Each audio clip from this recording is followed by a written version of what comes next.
wabarakatuh. Selamat sore, salam sejahtera semuanya.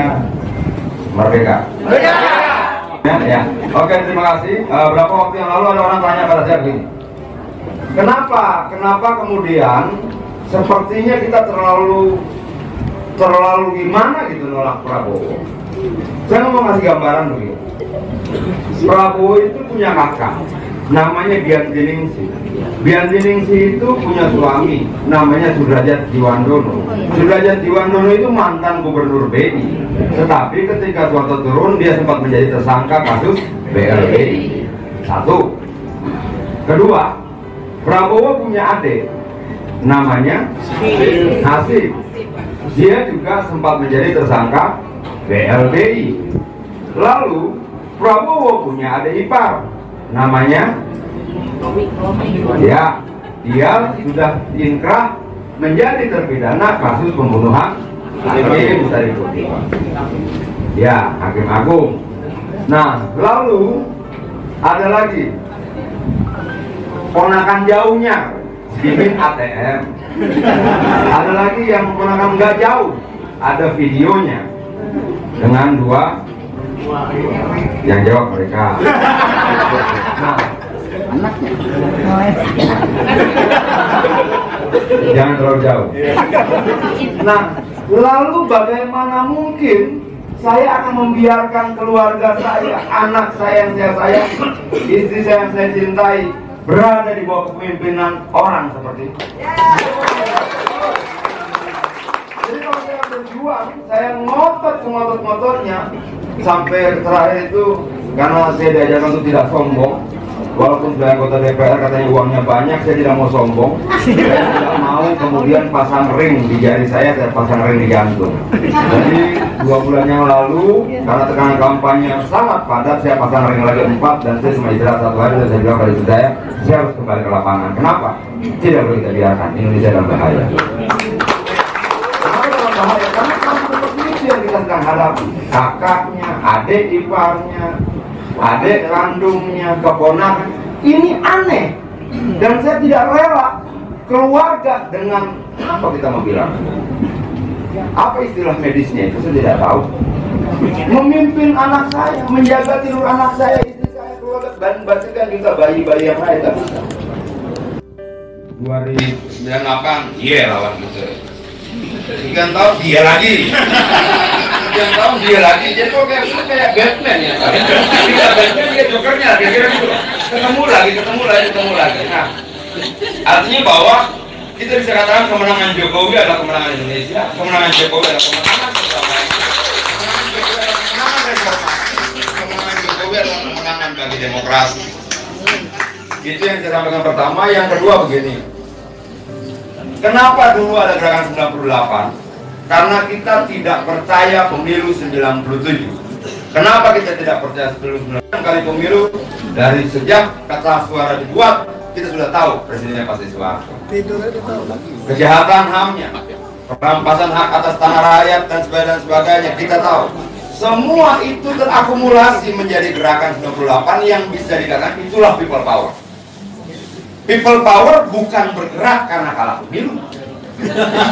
People power bergerak karena keinginan rakyat yang dianiaya. Sudah rakyat yang disiksa, sudah rakyat yang dirampas hak-haknya, dibunuh semena-mena dan sebagainya. Itu menjadi energi bagi rakyat untuk bergerak, dan itulah people power. Kalau kemudian kalah pemilu people power, itu namanya people ngambek. Bukan people power. Jadi definisinya kita buat tadi. Eli ini senang membuat definisi. Jadi Pak tawarkan buatkan definisi tentang apakah itu masuk people power atau power ngambek atau people ngambek kalau habis pemilu menggerakkan orang. Nah, menurut saya sudahlah. Kita ini pernah punya masa muda yang nakal. Saya tahu Wahab. Jadi wajahnya itu bisa lihat. Kenal lagi Wahab. Sisa-sisa wajah nakalnya saja di usia sekian masih ada. Bagaimana 20 tahun yang lalu Faisal, segala macam, emosinya tidak berubah-ubah dari dulu, Eli dan sebagainya. Kita dulu pernah sangat nakal di bangsa ini. Maksud saya, tolonglah, jangan dipancing-pancing kita untuk kembali nakal. Jangan dipancing-pancing kita untuk mengulang-ulang apa yang pernah kita lakukan 20 tahun yang lalu. Ya ini kita gimana ya, saya kadang bilang kenapa sih nggak damai-damai saja. Kita baru belajar berdamai dengan negara itu 5-6 tahun terakhir loh.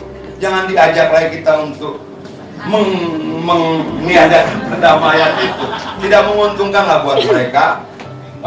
Kita terlatih puluhan tahun di jalan, jauh lebih lama dibandingkan semua yang ada di jalan yang mendukung Prabowo saat ini. Artinya bahwa jangan kemudian kita dipancing-pancing dengan isu people power segala macam. Kita masih ada, masih bernafas, masih hidup, dan kita semakin matang, dan kita tidak akan mau membiarkan siapapun merongrong bangsa ini. Saya minta kalau teman-teman media ada, sampaikan pada Prabowo, sampaikan pada mereka, hentikanlah ancaman-ancaman people power ini. Jangan buat kemudian kita harus kembali mengumpulkan semua teman-teman kita dan berhadapan dengan mereka itu kan. Saya dan teman-teman 98 ini generasi yang paling baik hati. Kenapa kita bilang baik hati? Karena kita tidak minta membersihkan parlemen dari mereka, tidak seperti yang dilakukan 66, tidak.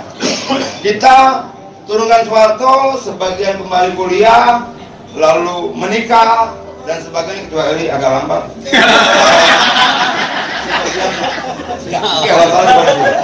Sebagian melanjutkan kuliah dan sebagainya. Artinya kita tidak punya, nggak ada dari kita yang 99 langsung masuk parlemen, nggak ada. Jadi kalau Sogi bilang aktivis itu seperti koboi, dia masuk sebuah kota, tembak penjahatnya, lalu ketika penjahatnya sudah meninggal, dia pergi meninggalkan kota itu. Ya, 98 kayak koboi. Dia bukan 98. Kenapa? Dia tahun 98 ada di MPR, diangkat oleh Soeharto sebagai utusan golongan. Artinya dia usianya sama dengan kita di posisi yang berbeda. Nah, maksud saya sampaikan pada Prabowo sudahlah. Kalau memang dia kalah lagi kan dia sudah terbiasa.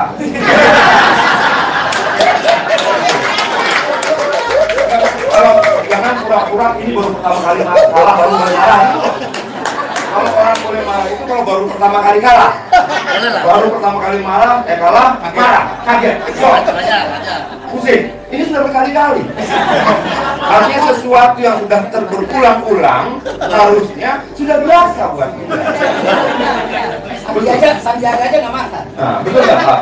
Betul ya. Jadi sudahlah Pak Prabowo, sampaikan Pak Prabowo, sudah Pak Prabowo, hentikan marahnya. Apa kekalahan bukan hal baru buat kalian. Kasihlah kita kesempatan, kasihlah Jokowi kesempatan untuk membangun bangsa ini. Kasihlah Jokowi kesempatan untuk merajut puing-puing dari bangsa yang pernah keluarga kalian hancurkan. Kalau kemudian kesempatan itu tidak kalian berikan, kesempatan itu kalian ganggu terus, yang bisa marah tidak cuma kalian, kita juga bisa marah. Pemilu kalah itu people ngambek, bukan people power. Jadi tidak ada yang perlu dikhawatirkan. Itu pertama. Kedua, tenang saja, presiden kita Jokowi. Jokowi itu presiden pertama yang mampu melaksanakan 171 pilkada serentak dan baik-baik saja, aman-aman saja. Presiden pertama yang mampu melaksanakan pilpres dan pileg berbarengan dan baik-baik saja dan aman-aman saja. Artinya bahwa rakyat tidak perlu khawatir, rakyat tidak perlu cemas, tidak perlu takut. Kenapa? Sekian banyak ujian sudah dilewati oleh negara ini, sudah dilewati oleh Jokowi, dan Indonesia masih ada. Jokowi masih memimpin bangsa ini. Mereka ada 12 ribu TPS yang bermasalah dan mereka itu BPN 2 penghitungan dan pemilihan ulang itu apa opsi yang rasional? Mereka selalu bilang begini, ada hasil survei, ada hasil ini, ada hasil ini. Mana hasilnya? Sampaikan, terbuka, pertanggungjawabkan. Dulu 2014 mereka juga bawa berkarton-karton, sekian banyak bertruk-truk seolah-olah bukti ke sana. Akhirnya ditolak MK itu semuanya. Untuk berbicara ada kecurangan mudah. Untuk membuktikan adanya kecurangan kita tantang mereka.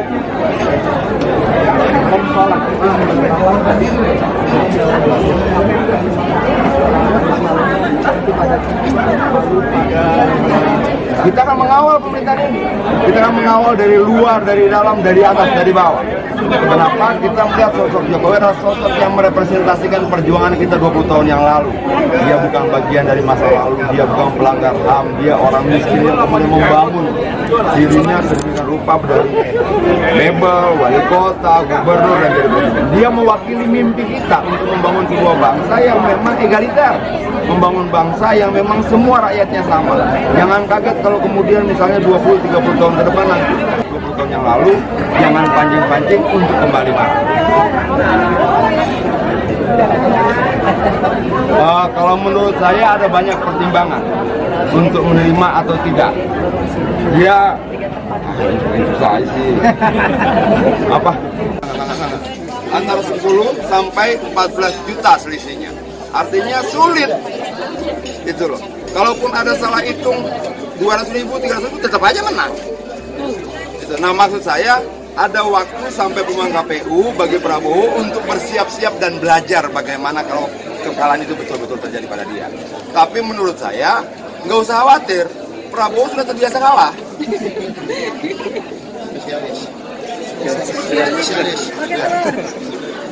Oke, thank you.